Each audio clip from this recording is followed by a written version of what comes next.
Welcome to Sweet Valley Diaries, extra drama for book number 16, Rags to Riches. Starring Roger. Starring Roger Patman? Barrett? But today, I am here with neither Bruce nor Roger. Although those would both be perfectly fine names for you. Yes. If you wanted to be called Bruce or Roger. But instead, your name is Mike Yarksy. Hi. Hello. I just need to talk about this very pressing question with the B plot of Rags to Riches. Yeah, let's talk about it. Which is the following. In my experience, I'm not deaf, by the way, but I will say that in my experience, my ex-boyfriend used to, I think he has a different job now, but there was a congregation in North Hollywood, I think it was a Lutheran branch, where they had deaf people as part of the congregation. Now, he directed the choir. Okay. So there was a deaf person in the choir. Oh, wow. But the deaf person did not sing. The deaf person would sign in what we would consider like great. A very lyrical way. So it'd be like an interpretive signing based on, the vibrations and the conducting movements, and someone would tell him, take this very softly or take it very long or just sort of follow when other people's mouths are moving, all that kind of stuff. Even for people who went deaf later in life in that choir, none of them were able to speak particularly well or clearly after a certain point, because you lose the ability to hear yourself talking out loud, I think, is when what it is. When you become deaf, you lose that ability. I'm not 100%. And is the reason why when a deaf person who has really, really excellent speaking ability, still there's a bit of a different sound than a hearing person would Yes. have. When you said that there was something really pressing that you want to talk about with the B story, I had no idea where you were going to go with this. And I think it just goes to show like how inured I am to this whole crazy world, because of course you were going to talk about Regina. And so listeners, hello. Welcome to the podcast. We are talking about a story that we did not get into because we had so much fun talking about wealth and status and interpersonal drama in the main plot A of this Sweet Valley Diaries novel, that we didn't have time to talk about the B plot, which revolves around Regina, and also to a lesser extent with Todd really wanting to be a detective and kind of like playing detective. He thinks there's like a mystery afoot with Regina. Yeah. She's acting funny. She's sitting by herself at lunch and then leaving really quickly, and she's just been really weird at the outset. And he wants to find out what's up. Where's she been going? Well, she keeps leaving school. Like, where's she going? Isn't that weird? And like, hey, Liz, wouldn't it be fun if we follow her and find out where she's going? So it's about Regina. Yes. Morrow. Regina Morrow. Relatively new in town. The B plot is basically Inspector Todd, which does not have a nice ring to it, and neither does like Todd P.I. Todd P.I. Inspector Todd. He's gonna get you. He's gonna find out that you are. So Regina, they find her in the downtown Sweet Valley area, probably in the Scandal District or what have you, at the Scandal Shop, with an older male that pecks her on the cheek. Said gentleman also pecks her on the cheek. He's handsome. And he's handsome. Obviously. He's a handsome... He's not a silver fox just yet, but he has the gray flex. I think that was decided. He looked like he was in his 30s. Like, yeah. He didn't look. He's not like an old man. No, he just has like little gray accents, I think. Okay, like salt and pepper. Sort of. Okay, now, but so that's like the starting point of this story, and it unfolds that there is a rumor afoot that Regina is having an affair with this man, which to me, I guess that could happen in high school, that rumor would start, but it feels a little bit like the author's kind of putting an adult situation read of things onto a high school world, Because I don't know. It's hard for me to imagine, even in Sweet Valley, California, that just because you see someone repeatedly with a man in his mid-30s, the thing you jump to is they must be fucking. You know, like, and this book has a lot of allusions to, like, you know what older men are like. Yeah, it's a very damning picture of older men that isn't, well, it's not entirely wrong. It's just, No.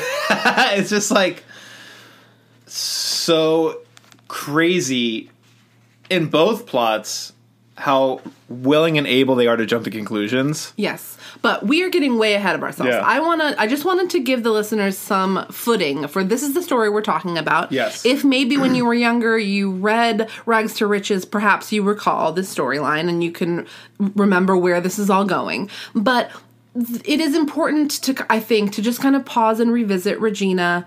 I believe it was in episode 13, I had kind of a complicated conversation with my guest Misha about, like, that was the introduction of Regina, and it was like, isn't it weird that she talks so well? And it's like, it was a hard conversation to have, partially because I'm not an expert in deafness, as Mike's saying, he's not either, but you do have this, you know, this point of reference. I had a friend who was deaf when I was in high school, who I would talk to a lot, and she was great at reading lips, but she didn't talk at all.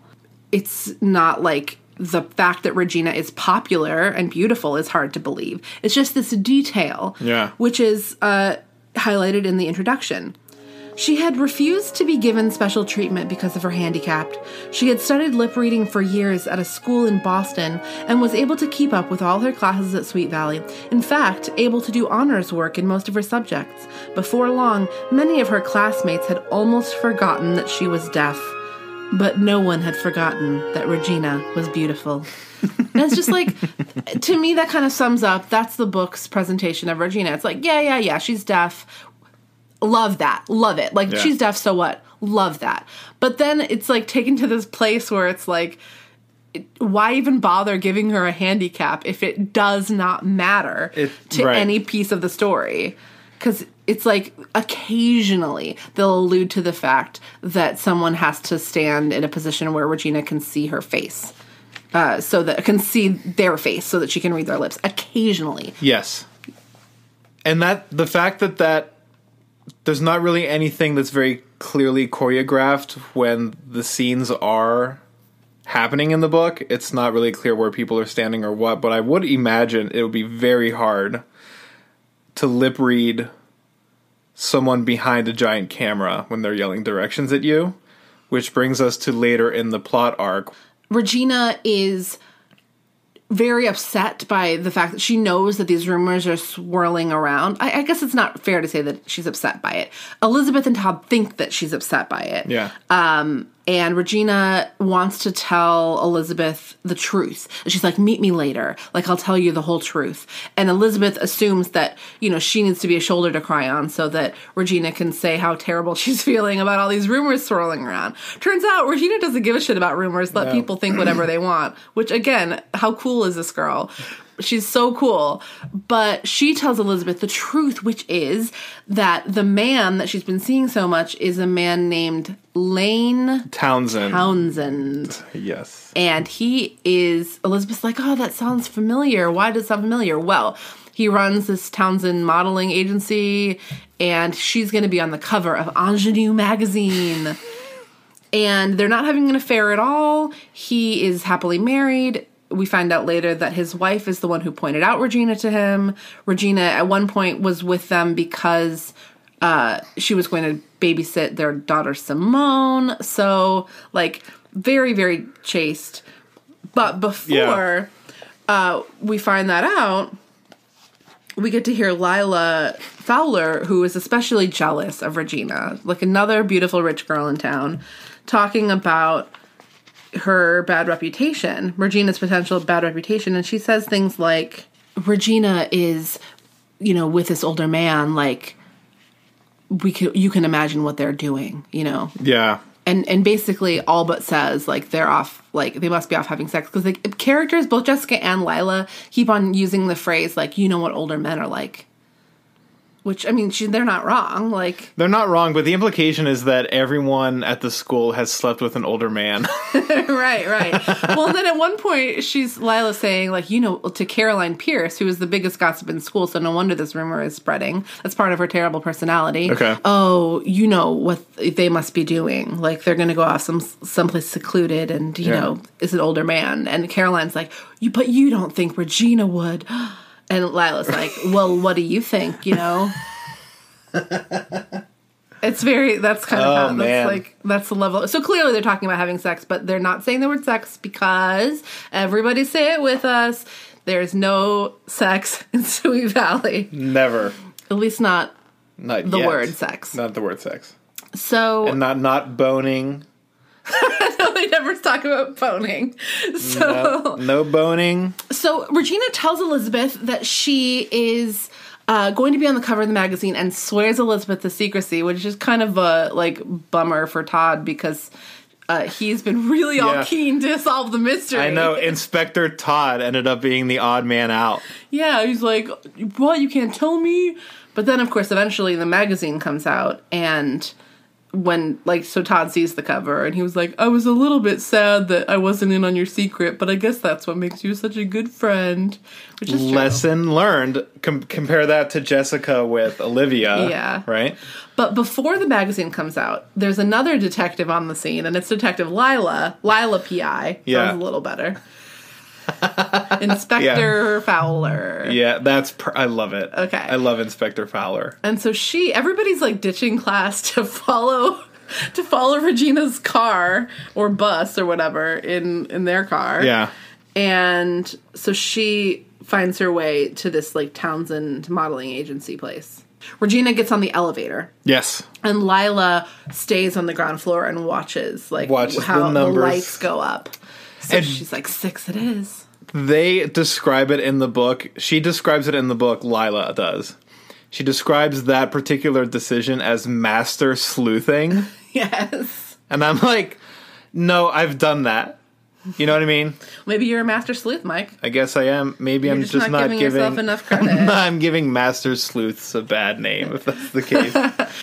I don't know what happens to Regina, but she just kind of shows up, and the woman's like, "Oh, did you want to make an appointment to find out about the ingenue modeling contest?" And Lila just says yes, so that she can figure out more of the clues. Yeah. So she's being a little Nancy Drew here. And eventually she gets this meeting with Lane Townsend. Here she is in the same room with this man that Regina seems to be having an affair with, according to Lila, who has been saying all around town that they were all over each other when that is not true even, at all. Yeah. So she talks to Lane, and Lane is like, "You're very pretty, but it's a no. The contest's over anyway. We found this great girl named Regina. My wife found her. She's deaf. Isn't that cool? There's going to be a whole story about her." Lila's fuming with jealousy. And then to add insult to injury. May I do the honors? Please. Okay. I love this so much. Well, first, Lane Townsend says about Regina, she's a pretty unusual girl. Not only is she beautiful and absolutely unspoiled as far as appearance goes, but it turns out that she's managed to overcome a real handicap and live a normal life. More than normal, in fact. And I will come back to that passage later. When Lane breaks the news to Lila, he says, "It's my business to meet pretty girls. Lila, try not to be too disappointed about the modeling job. You're a pretty girl, but you don't really have the right facial structure, I'm afraid. You wouldn't like how flat your face would look in photographs." Anyway, he told her, seeing her to the door, "Modeling is hard work. You'll probably thank me a few years from now." I saved you from embarrassment, you ugly little girl. Yeah. You flat-faced little right. And as maniac. You were saying before, she, it would not be abnormal for, a teenage girl to hear something like that from a modeling agent and think that her face was flat and weird in pictures for the rest of her life. What about the other passage? This other passage thing, so, as far as overcoming a real handicap and living a normal life. I hesitate to give too much credit to the book for having a deaf character, at least prescriptively. Like, prescriptively, yes, there's a deaf character. Okay, so we have some representation. But I remember reading a couple of things. One is I had been trying to do, like, a little bit about my mom's story. She was not vaccinated when she was younger for polio. And she got polio and now has post-polio syndrome because her mother was an anti-vaxxer before that was a thing, basically. Oh, my goodness.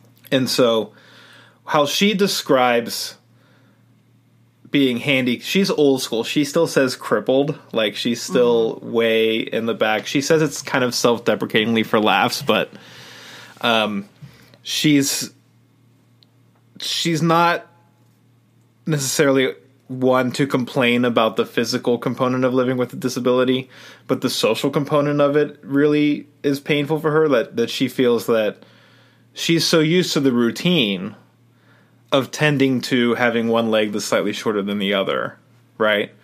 That the things that really hurt her, because she doesn't really complain about the pain, what she complains about is how she's treated when she goes out. Does that make sense? Yeah. And so I think it also put her in a position of not wanting to lead a normal life because she doesn't want to be considered or compared to these people who would be that, who would make her invisible. And then I was reading this poetry anthology I got at the LA Book Fest, like, years and years later. It was called Beauty is a Verb. And on the cover, there's a woman who's wheelchair bound and, like, submerged in a swimming pool with, like, swimmer goggles on. It's really cute. Okay. It's a really pretty picture. And they have people in it who are either have some severe mental health conflicts, and there are deaf people that write in it. There are blind people who write in it, but also people with, like, MS or Parkinson's. Like, it runs this whole gamut, and all of them have this thing about wanting to be accepted for the abnormal life that they lead by normal people. And, like, it's not that they need so desperately to overcome the physical handicap. They just want to be recognized in this world. And that pain of it is much larger. Something that I would never, like, say on behalf of someone else, because I'm not here to decide, oh, this pain is much worse for you than this other pain that you have. Right. It's great to be compassionate and try to be empathetic to other people's situations, but then there's the line of, like, you don't want to cross into suggesting that you actually know that experience. Yeah, and I'm worried about, there are a lot of questions there, and everybody's process is different, but coming off of my mom's experience and also this book there's another book by the same people or edited by the same people called The Right to be Crippled and Naked, which is a short story collection. I gifted that to my mom. I just kept the poetry one for me because she doesn't like poetry as much. She's like, well, why don't you just write song lyrics? And I was like, nah, Mom, I'm going to be a poet. And then I ended up being a lyricist and songwriter anyway. Mother always knows best. But I just feel like when I read that passage, like, I don't think that's how this works. The idea that, like, oh, look how great it is that she was able to live a normal life. And I think I want to say, just for listeners to understand, Mike, when you were talking before and talking about normal life, like, you were using air quotes. And I think that's actually important to point out, because the word normal is so problematic. I think that I remember growing up having a lot of language around, like, well, who wants to be normal? Like, why would that be what you wanted? Exactly. But it's still, like, sort of this default word to describe something that probably doesn't exist. Yeah. I mean, like, the closest thing to it is a world that exists in fiction, you know, where you have the Patmans trying to be this, like, perfect way. This is normal. Or, like, in Harry Potter, you know, you have the Dursleys, like, they're so obsessed with being normal. Yeah, that's a great example, actually. That's true. Yeah, it's like where it becomes an obsession, and if you do anything that makes you stand out at all, that somehow you are embarrassing because you're drawing attention. And that's just, like, so converse to the way that, like, I feel like most of... Yeah. I want to say most of us think, but, like, the people in my world don't think like that, you know? And not in mine either, I mean, but especially because I have an oddball family. It's, you know, like, my mom is wheelchair bound, and both the kids are gay. And so, like, when we think about normal, we think of something that's not desirable. You know what I mean? Yeah. Because we just like our very simple dynamic. I wonder if what's being meant by normal here is, I think, that the amount that person looks as if they are suffering for what they're living in is very small or very, like, minimal. And that's the whole weird thing about Regina, where it's like, I don't know where to land on this. Like, is it great that she's this character that nobody can see her disability? Or would it be great if she could kind of, like, be... like, own the disability. I mean, she personally doesn't feel bad about it. Right. But I wish the book would kind of let it be seen. Like, let her disability be seen. Yes. And have her still be popular and cool because she's great. And people like her. And she's beautiful, so that helps. As someone who feels solidarity with the deaf movement, as someone who feels deaf pride, as someone who... you know, maybe comes into counter with someone who has a very ignorant question about people who are hard of hearing or anything like that. I feel like that would make it a little bit more plausible for me. Yeah. Yeah. And I'm going to not go out on any kind of limb here and say that it seems as if the publishers of the series don't want to let Regina be deaf. Right. And listeners, as the podcast continues, you will see that my prediction pans out. And with that tease, I think that we should probably wrap things up. What do you think? Do you have any more you want to say? I feel like we could talk forever about it. You know what, though? I mean, I just wanted to make sure that I was... I was like, okay, I'm talking about a community of people that I'm not personally a part of, but with a little bit of taking what others who have that struggle have said in books about it and, like, applying it to this. Yeah. So I feel like I'm okay. I just don't want to... I'm just, like, walking on eggshells here. No, I think it's great. And you know what? This is the power of reading, too. Yes. And that's part of why I wish that there were more diversity in these books, because there were a lot of lessons that I'm sure were taken away from these books by, you know, young girls throughout the 80s and 90s, and I'm not sure that very many of them were very life-affirming. Yeah, or giving it a close read, even. It's just sort of, you know... Yeah, it's just a minefield. Yeah, right? And it feels like you read it and then go, what would someone in that situation take as the takeaway from this? I have no idea. I do think it's nice that Lila doesn't try to perpetuate the rumor once the rumor is proven to be false. Lila doesn't actively try and, like, say, oh no, but I think there was something going on. And that's how low the bar is. Yeah. Yes, very true.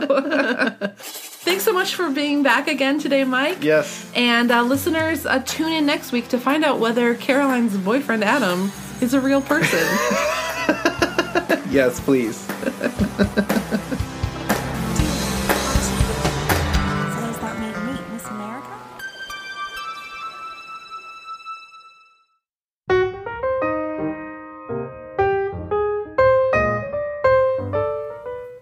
Are you trying to impress somebody's rich aunt? Is your megalomaniacal boyfriend trying to dress you up like his mother? Well, you're in luck when you stop by the Boston shop. We've got tennis whites. We've got polo shirts. We've got sweater sets, cardigans, and crested blazers. And the brands, Lacoste, sure. Brooks Brothers, you better believe it, Mac. Jordache? What are you, fucking stupid? This is a fancy store for fancy people. You come through these doors, you better have a thick wallet. The Boston shop is located in downtown Sweet Valley, California. No, I don't know why either.